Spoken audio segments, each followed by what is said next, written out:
In touch doctor Charles Stanley के साथ दुनिया भर में सुसमाचार साझा करते हैं। इन टच में अब आगे प्रार्थना जो परमेश्वर को प्रेरित करती है।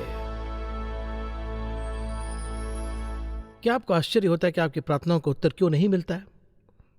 आप कुछ वचनों को पढ़ते हैं, प्रभु से बातें करते हैं, लेकिन किसी तरह आपकी बहुत सारी प्रार्थनाएं अनुत्तरित रह जाती है।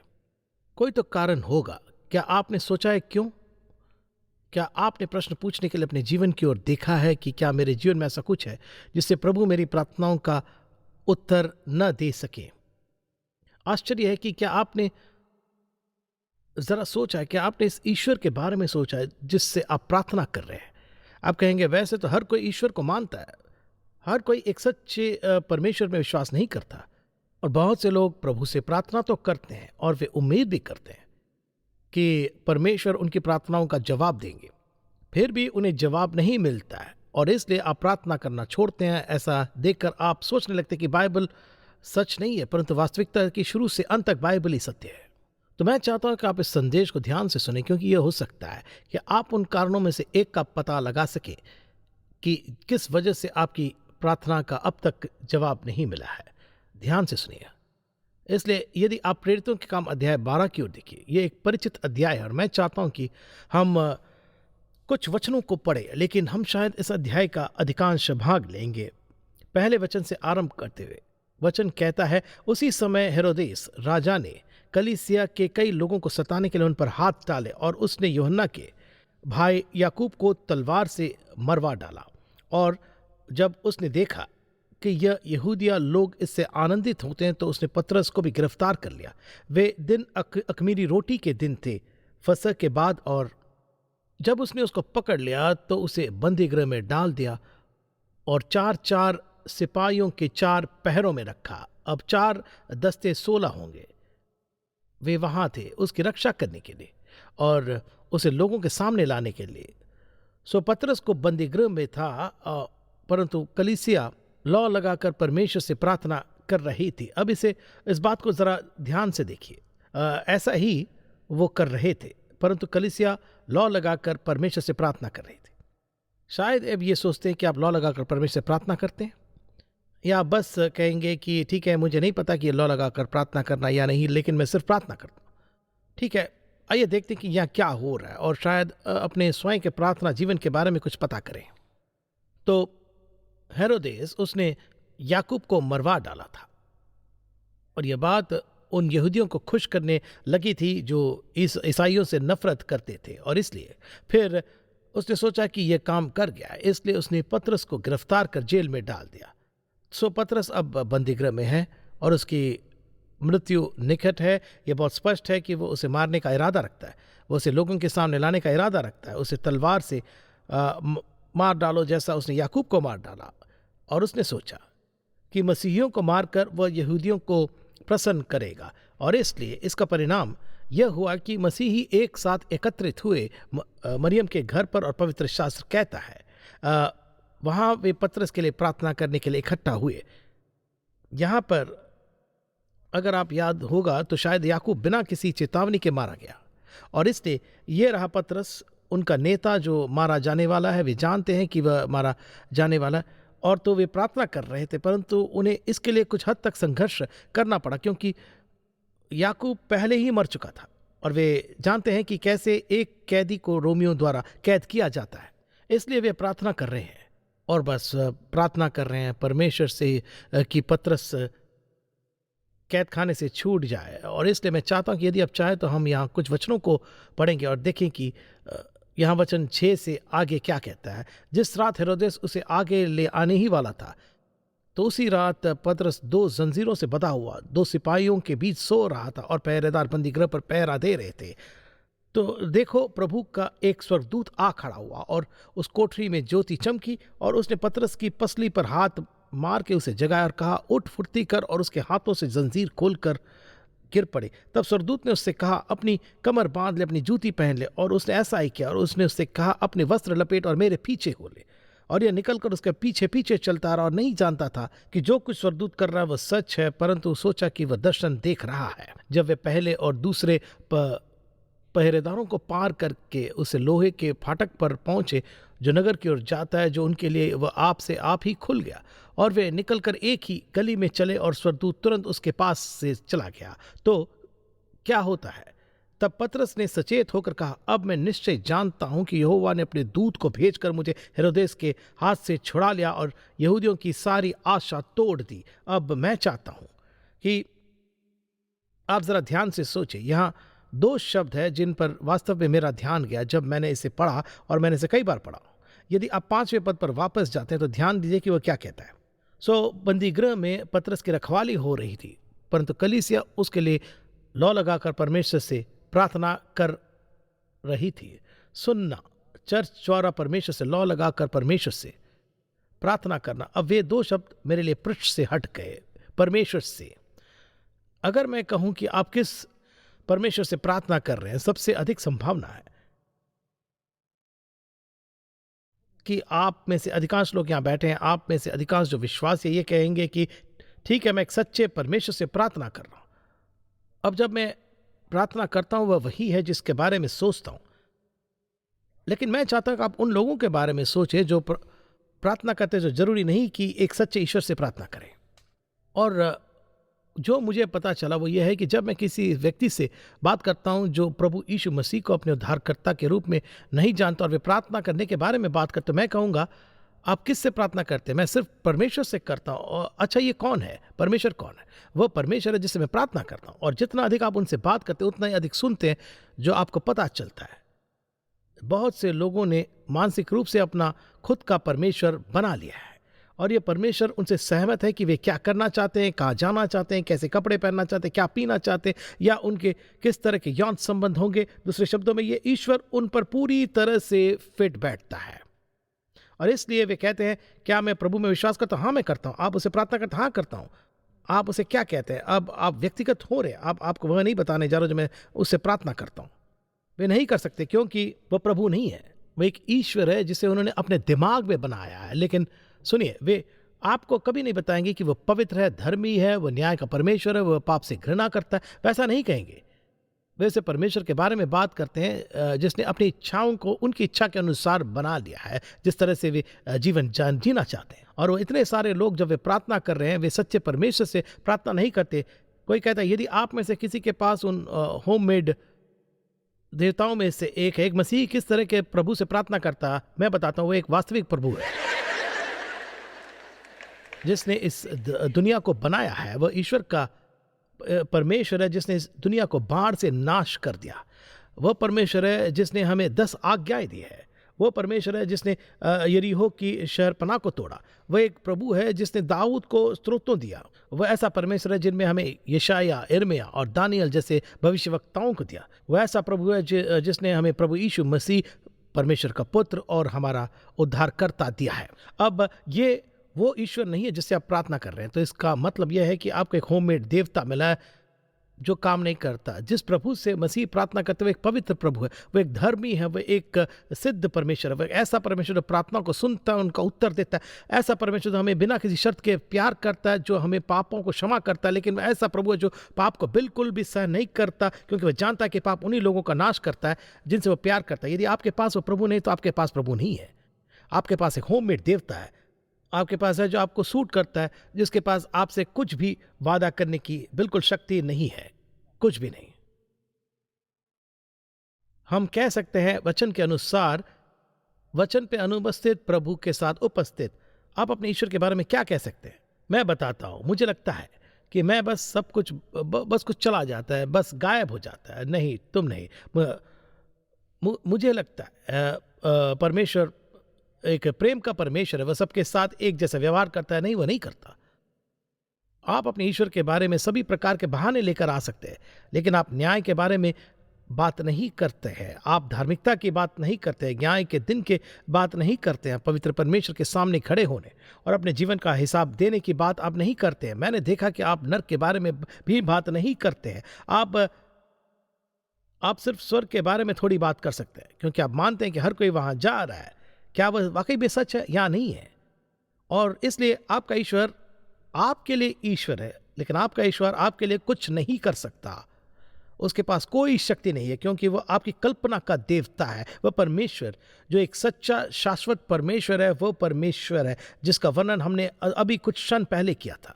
वह महान परमेश्वर है जिसने हमें 10 आज्ञाएं, धन्य वचन और बाइबल में हमारे पास मौजूद सभी अद्भुत सामर्थ्य वचन दिए हैं।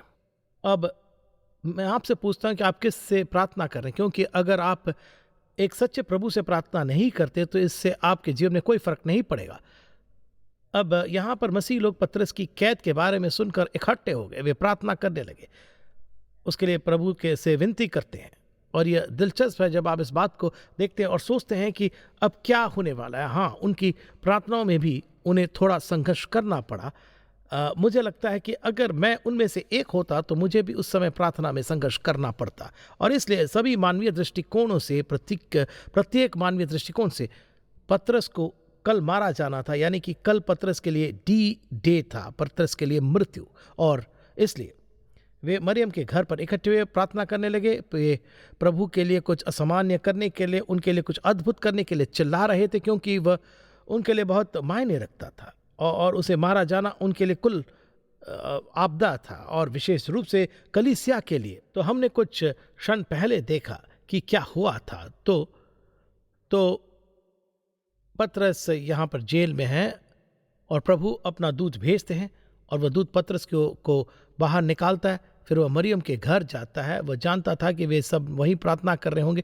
दरवाज़ा खटखटाता है और वह युवती दरवाजे पर आती है और वचन में लिखा है, जब उसने द्वार खटखटाया तो रूदे नाम की एक दासी उत्तर देने आए और उसने पतरस की आवाज़ पहचानी। आपको लगता है कि वह दरवाज़ा खोलती और चली जाती, अंदर की ओर दौड़ती और कहती, यहाँ पतरस है। नहीं, उसने क्या किया, उसने उसे सुना और उसने दरवाज़ा भी नहीं खोला। वह अभी अभी भागी और बोली, यह पतरस है। और उन्होंने क्या कहा, यह पतरस नहीं हो सकता है, यह प्रभु का दूत हो सकता है। लेकिन ऐसा नहीं था। वह अभी भी बाहर खड़ा था, दस्तक दे रहा था, अंदर जाने की कोशिश कर रहा था शायद। और वे वहाँ तय कर रहे कि यह क्या वह प्रभु से मुक्त करने के लिए प्रार्थना करे। प्रभु मुक्त करता, कहते कि वापस आ रहा, ऐसा नहीं हो सकता।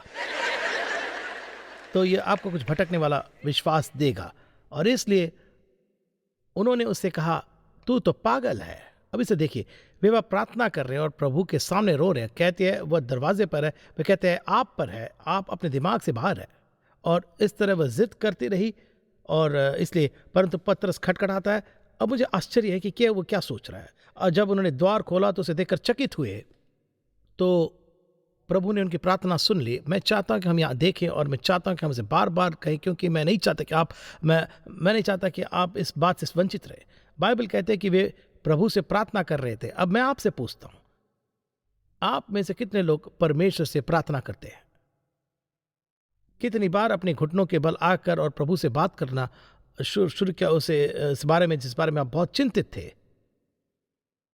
और फिर आप अपने पति पत्नी या बच्चों या अपने वित्त के बारे में प्रार्थना करने से चले गए। जो कुछ भी अगली बात जो जानते हैं, आप किसी और चीज़ के लिए प्रार्थना करें। अगली बात जो कर रहे हैं, आप किसी और चीज़ के लिए कर रहे हैं। वास्तव में आपने अपनी पूरी दुनिया में प्रार्थना की और फिर आप उठकर चले जाते हैं। 2 घंटे बाद आप, कोई कहता है आप प्रार्थना करते हैं। हाँ, किस बारे में?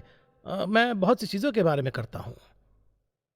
जब आप प्रभु से प्रार्थना करते हैं तो जानिए कि आपने किस बारे में प्रार्थना करना है। अब ध्यान से सुनिए, हमारे मन में क्या होता है कि हम अपने मन को प्रभु से प्रार्थना करने के लिए लगाते हैं और हम उसे एक वचन कहते हैं, हे परमेश्वर, तूने कहा कि यदि मैं तेरे नाम से कुछ मांगू तू वही करेगा। मैं इस प्रकार की परिस्थिति में हूँ, आप यीशु के नाम से प्रार्थना कर रहे हैं और इसलिए हम प्रार्थना करना शुरू करते हैं। अगली बात जो अब जानते हैं, हम किसी और चीज़ के लिए तैयार हैं और प्रभु पूरे मामले को जानते हैं। और अंत में जिस तरह से हम इसे एक समय देते हैं, हम कहते हैं यीशु के नाम में आमीन। हम इसका मतलब ही नहीं जानते, यीशु के नाम में आमीन। इसलिए हमारी इतनी प्रार्थना करना लाभदायक नहीं है, क्योंकि हम प्रभु से बिल्कुल प्रार्थना नहीं करते हैं। मैं अपने वित्त के बारे में प्रभु से प्रार्थना कर रहा हूँ, मैं अपने पति या पत्नी के बारे में प्रार्थना कर रही हूँ, मैं अपने बच्चों के लिए प्रार्थना कर रहा हूँ, मैं प्रार्थना करता हूँ। दूसरे शब्दों में, वो हमारी प्रार्थना और हमारी सोच में सबसे ऊपर होना चाहिए। अन्यथा हम हर तरह की चीज़ों में बह जाते हैं, जैसे कि हमने पहले कहा। और कभी कभी यह भी याद नहीं रहता है कि वह क्या था। लेकिन परमेश्वर सबसे ऊपर है, सबसे आगे। जरा इस बारे में स्वर्गीय पिता से प्रार्थना कर रहा है और मैं प्रार्थना करने नहीं जा रहा हूं और किसी और चीज पर नहीं जाऊंगा और यह भूल जाऊंगा कि मैं किसके लिए प्रार्थना कर रहा हूं और वो कैसा है। जब हम उसके पास आते हैं तो प्रभु का सम्मान होता है।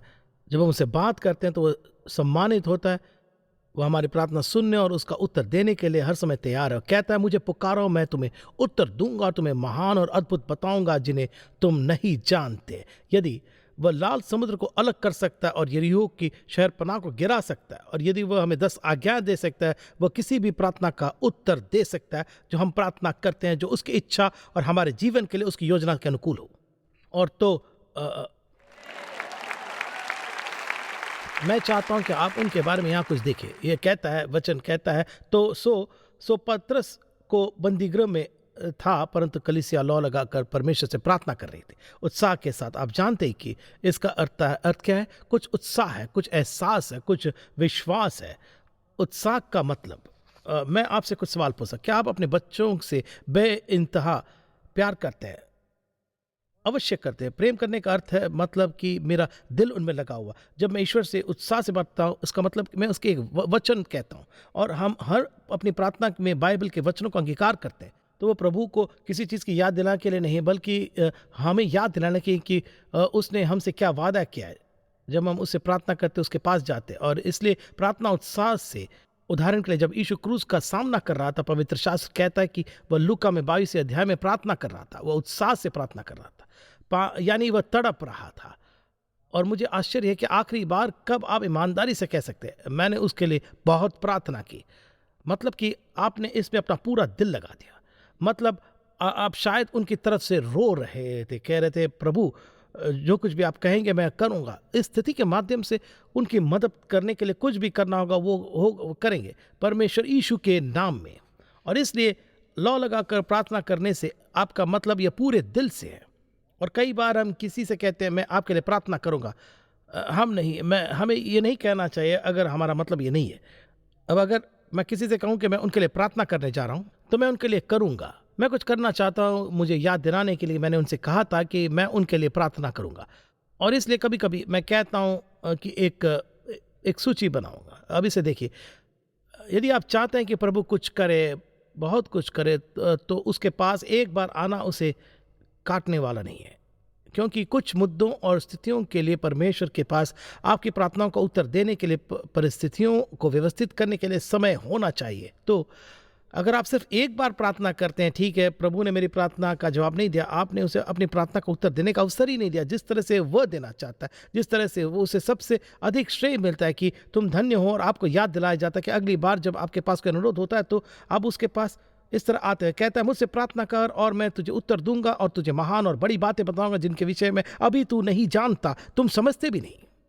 और तो यदि मैं कहूं कि क्या आपके पास एक सूची है, इसे इस तरह रख सकते हैं। यदि आप अपने प्रार्थना जीवन और उन लोगों के बारे में गंभीर है जिनके लिए आप प्रार्थना कर रहे हैं, तो आप कुछ ऐसा करेंगे जो आपको तब तक प्रार्थना करते रहने की याद दिलाता है जब तक कि परमेश्वर परिस्थिति को बदल नहीं देता। और इसलिए मेरे पास एक सूची है। आप कहते हैं, किस तरह की सूची? आप बस इसमें सबसे ऊपर प्रार्थना सूची डालें, उसे वही लिखते। आप नाम नीचे रख सकते हैं। अब अच्छी बात जो मुझे बहुत समय पहले पता चली थी वह थी इसके द्वारा एक तारीख नीचे रखना। वह एक दिन जब मैंने शुरुआत की, वह 3 दिन हो सकता है जब मैं एक और तारीख नीचे लिख सकता हूँ प्रार्थना का उत्तर दिया। 3 महीने, 6 महीने हो सकते हैं, और मैंने उससे अधिक समय के लिए लोगों के लिए प्रार्थना की। और कुछ लोगों के लिए मैंने प्रार्थना की और प्रार्थना की और प्रार्थना की, और मैं अभी भी उसके द्वारा तिथि निर्धारित नहीं कर सकता, लेकिन कम से कम मुझे याद दिलाया गया, और कम से कम मैं अभी भी उस व्यक्ति के लिए प्रार्थना कर सकता हूं कि प्रभु उन्हें किसी तरह से बदल दे या उनके जीवन में कुछ प्रदान करे। मुद्दा यह है कि क्या मैं उत्साह के साथ प्रार्थना कर रहा हूं, क्योंकि मैं इस व्यक्ति से प्यार करता हूं, उसकी परवाह करता हूं। आप सभी के लिए एक समान प्रार्थना नहीं करता हूं, आप ऐसा नहीं करते। लोग आपके जितने करीब होंगे आप शायद उनके लिए उतना ही अधिक प्रार्थना करेंगे। आपकी प्रार्थना जितनी सच्ची होगी, जितनी तीव्र होगी, आप किसी ऐसे व्यक्ति के लिए प्रार्थना करेंगे जिसे आप वास्तव में प्यार करते हैं, या कोई ऐसा व्यक्ति जिसे आप गलत दिशा में जाते हुए नहीं देख सकते हैं। और ऐसे लोग भी रहे हैं जिन्हें मैंने कहा ऐसा मत करो, मैं आपसे कह रहा हूँ कि ये मत करो। वे उस दिशा में आगे बढ़ते, प्रार्थना करते हैं प्रभु उन्हें ठोकर खाने दे, उन्हें गिरने दे, उन्हें चोट लगने दे, जो भी ज़रूरी हो उन्हें अवरुद्ध करे, बस उन्हें अपना जीवन बर्बाद करने से रोके। प्रभु से उनके लिए कुछ अवरोध करने के लिए प्रार्थना करना मेरे लिए कोई लाभ नहीं होने वाला। मैं उनके जीवन में प्रभु को कार्य करते देखना चाहता हूँ। तो वे कहते हैं कि हमें उत्साह से प्रार्थना करना चाहिए। और तीसरी बात जो मैं चाहता हूँ कि आप नोटिस करें, और वो प्रार्थना है जो परमेश्वर को प्रेरित करते हैं, जो एक दूसरे के साथ एक दूसरे का सहमति में और प्रभु की इच्छा में हो सकते हैं। उदाहरण के लिए, अगर मेरे दिल पर किसी बात का बड़ा बोझ है, उदाहरण के लिए मैं यहाँ बैठे किसी व्यक्ति से बात करता हूँ और उस व्यक्ति से कहता हूँ या यह बात जो मैं वास्तव में इस बारे में चिंतित है और हम आपको, आइए आप और मैं इस बारे में एक साथ प्रार्थना करते हैं, वहाँ कुछ है, ज़रा देखिए, सहमत होने के बारे में तो कुछ है। यदि आप में से कोई भी दो लोग परमेश्वर पिता की इच्छा से किसी भी चीज़ को प्राप्त करने के लिए पृथ्वी पर सहमत होते तो वो उनके लिए हो जाता है। और इसलिए एक साथ प्रार्थना करने के बारे में कुछ तो है। और इसे इसे इस तरह लगाते हैं, आपकी चोट जितनी गहरी होगी आपका दर्द उतना ही अधिक होगा। आप किसी से अपने साथ प्रार्थना करने के लिए कहने वाले हैं, न केवल आपके लिए बल्कि आपके साथ करने के लिए। अगर मैं आपसे ये पूछूं कि आप लोगों में कितने लोगों के साथ प्रार्थना साथी है, क्या कहे, मुझे किसी के लिए प्रार्थना करने की ज़रूरत नहीं है। हाँ, आप कीजिए। हम सभी को हमारे प्रार्थना करने के लिए किसी की ज़रूरत है। अगर हम गलत दिशा में जा रहे हैं तो हमें चेतावनी देने के लिए हमें किसी से प्रार्थना करने की ज़रूरत है। मेरे पास वर्षों से लोग आते हैं, कहते हैं ठीक है, अब क्या आप इस तरह के बारे में निश्चित है? और एक धर्मी, यदि कोई धर्मी व्यक्ति मुझसे कहता है कि आप सुनिश्चित है कि ऐसा करना सही है, यहाँ मैं क्या कहने जा रहा हूँ, मैं ऐसा नहीं चाहता, मैं अभिमानी और अहंकारी नहीं चाहता हूँ, बिल्कुल मुझे यकीन है, लेकिन नहीं, अगर आप ये सवाल करते हैं तो मैं कहूँगा, प्रभु मैं चाहता हूँ कि आप मेरे दिमाग में स्पष्ट कर दें कि मैं सही दिशा में जा रहा हूँ, सही उद्देश्य, सही मकसद के लिए सही बात पूछ रहा हूँ, और इसके आगे बहुत कुछ भी। जब हम शुद्ध हृदय से उसके पास आते हैं तो प्रभु हमें हमारे हृदय की आवश्यकताओं, इच्छाओं को पूरा करने के लिए तैयार रहता है। एक खुला दिमाग उसे सुनने के लिए तैयार है, उसके आज्ञाकारी होने को हम तैयार हैं। और इसलिए सबसे शक्तिशाली चीज जो अब आप और मैं कहते हैं वो प्रार्थना है। हमें प्रभु से प्रार्थना करनी है, जोश और उत्साह के साथ पूरे दिल से करनी है। हमें उसकी इच्छा में प्रार्थना करनी है। वह क्या चाहता है, वह हमारे जीवन के लिए क्या चाहता है। सबसे अच्छी चीजों में से एक जो हम कर सकते हैं, यह हमारी मदद करता है और यह किसी और की मदद करता है। किसी के साथ हम प्रार्थना करते हैं, जरा देखिए, क्योंकि हम सभी को जवाबदेह ठहराया जाना चाहिए। एक व्यक्ति जो कोई जवाबदेही नहीं चाहता, वह कुछ ऐसा है जिसमें उन्हें नहीं होना चाहिए, इसलिए वे हिसाब नहीं देना चाहते। जवाबदेही हमारे लिए एक सुरक्षा क्षेत्र है। मैं क्या कहता हूँ और कहाँ जाता हूँ, किसके साथ जाता हूँ, क्या खर्च करता हूँ, मैं जवाबदेह होना चाहता हूँ, वह सुरक्षित है। कोई शायद कहेगा मुझे आज़ादी चाहिए। आप अपने जीवन को नष्ट करने के लिए आज़ादी चाहते हैं, कर्ज में डूबने की आज़ादी, जिन लोगों के साथ आपका कोई काम ही नहीं उनके साथ संबंध रखने की आज़ादी। जवाबदेही भी हम में से प्रत्येक के लिए एक सुरक्षा जाल जैसा है, और प्रभु जानते हैं कि हम सभी को सुरक्षित रहने की ज़रूरत है। सुरक्षित रहना उसकी इच्छा और उसके मार्ग पर चलना है। तो उन दिनों कलीसिया, वे बुद्धिमान थे, वे सब इकट्ठे हुए और पतरस की रिहाई के लिए प्रार्थना की, और बहुत कुछ उनके आश्चर्य के लिए उन्हें रिहा कर दिया गया। और क्या होता है, पतरस उसके बाद लंबे समय तक जीवित रहता है। अब मैं आपसे बस यही पूछता हूं, यदि आपको अपने प्रार्थना जीवन का वर्णन करना हो तो वो कैसा होगा? मैं रात में प्रार्थना करता हूं। चलो इसे जानने का प्रयास करते हैं। रात में अपनी प्रार्थना करने का क्या मतलब है? मैं समझता हूं कि आप क्या कह रहे हैं, लेकिन अगर आप रात को सोने से पहले सिर्फ प्रार्थना करते तो मैं आपको अभी बता सकता हूं, आप मुश्किल में पड़ेंगे। क्योंकि सबसे पहले आप प्रार्थना शुरू करने से पहले लगभग 2/3 सो सकते हैं। इसलिए आप यह भी नहीं जानते कि आप क्या कह रहे हैं। और यदि आप प्रार्थना भी कहते हैं तो मुझे याद है कि मेरी माँ ने मुझे जीवन में बहुत पहले सिखाया था, और मुझे पता है कि क्या चल रहा है। अब मैं सोने के लिए लेट गया, यहोवा से प्रार्थना करता, मेरी आत्मा सुरक्षित रहे। अगर मैं जागने से पहले मर जाऊँ तो प्रभु मेरी आत्मा को लेने की प्रार्थना करता हूँ। उसके अलावा कुछ नहीं से बेहतर है। ये सबसे अच्छी तरह की प्रार्थना नहीं है। कई बार हम इस पर हंसते हैं, लेकिन प्रार्थना एक गंभीर काम है। प्रभु यीशु मसीह जो परमेश्वर एक इकलौता बेटा है, जो आपके पापों के खातिर क्रूस पर मरा, अपना लहू बहा, उसके माध्यम से आप सर्वशक्तिमान परमेश्वर से प्रार्थना करते हैं। यीशु के माध्यम से सर्वशक्तिमान परमेश्वर के द्वारा उद्धार पाए जाने की प्रार्थना करना एक गंभीर कार्य है। हमारी जरूरतों के लिए गंभीर काम है। एक दूसरों के लिए प्रार्थना करना गंभीर है। राष्ट्र के लिए प्रार्थना एक गंभीर काम है। सुनना न केवल गंभीर, परंतु यह शक्तिशाली काम है। उत्साह के साथ लौ लगाकर प्रार्थना करने से लोगों के जीवन में बदलाव आता है, और ये एक राष्ट्र में बदलाव ला सकता है। और प्रभु के लोगों को प्रार्थना करने की आवश्यकता है। आमीन।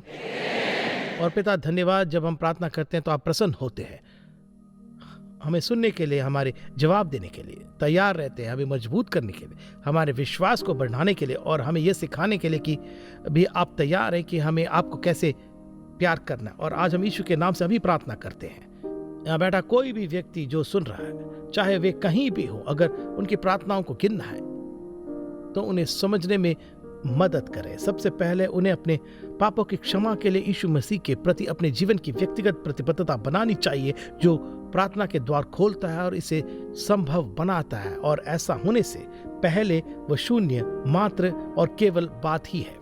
और इसलिए हम प्रार्थना करते हैं कि आज कोई तो उद्धार पा जाए। आज ही शायद बहुत से लोग उद्धार पा गए हैं। परमेश्वर यहोवा आज ही आप उनके जीवन में अपना मार्ग बनाए और हम में से हर एक में जो खुद को मसीही कहते हैं, जो यीशु का नाम लेते हैं, आप हमारा भी मार्गदर्शन करिए।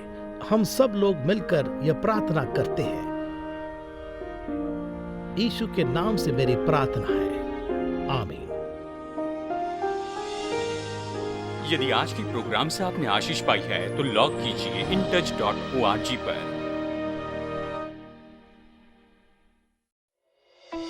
इन टच पूरे संसार में लोगों को परमेश्वर के साथ में बढ़ने वाले संबंध में बनाता है और लोकल चर्च को बल देता है। ये प्रोग्राम इन टच सेवकाई के द्वारा प्रस्तुत किया गया है। ये परमेश्वर के अनुग्रह से और आपकी प्रार्थना और भेंटों के द्वारा ही संभव हो सका है।